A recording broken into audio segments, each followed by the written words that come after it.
This is Keith Berkelhammer and this is Reef Bum TV. There are certain things a reef keeper can focus on to maintain a successful reef tank, but there are also things marine aquarium hobbyists should avoid doing to optimize success or prevent a reef tank from going down the tubes. So here are my top 5 mistakes made by reef keepers.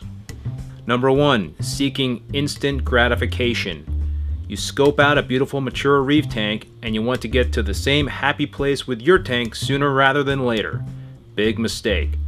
Instant gratification can be a killer in this hobby, so the best tactic is to practice patience and take things slow. A new reef tank and its biological bed needs time to mature, so it is best to add a few hardy LPS corals such as frog spawn and torch corals to see how they do before adding more demanding corals such as SPS. Bad things can even happen in an established tank if too many corals are added at once. Number 2. Not doing homework. Knowledge is power when it comes to reef keeping, so it is vitally important to do the required homework on how to run a successful reef tank.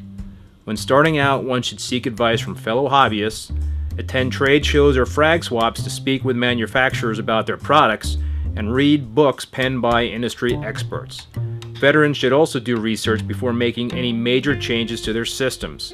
Years ago, I introduced GFO too quickly to my tank and it rapidly dropped my phosphate levels, stressing out my SPS and causing some to RTN. Number 3. Overcomplicating things.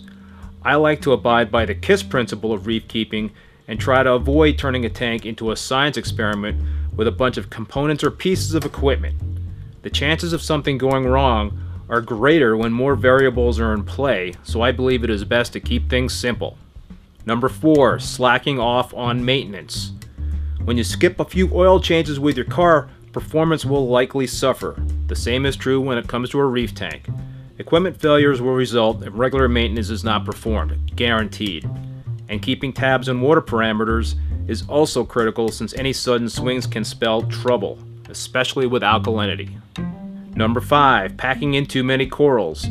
Corals need room to grow, and reef keepers who place corals close to one another will have problems down the road.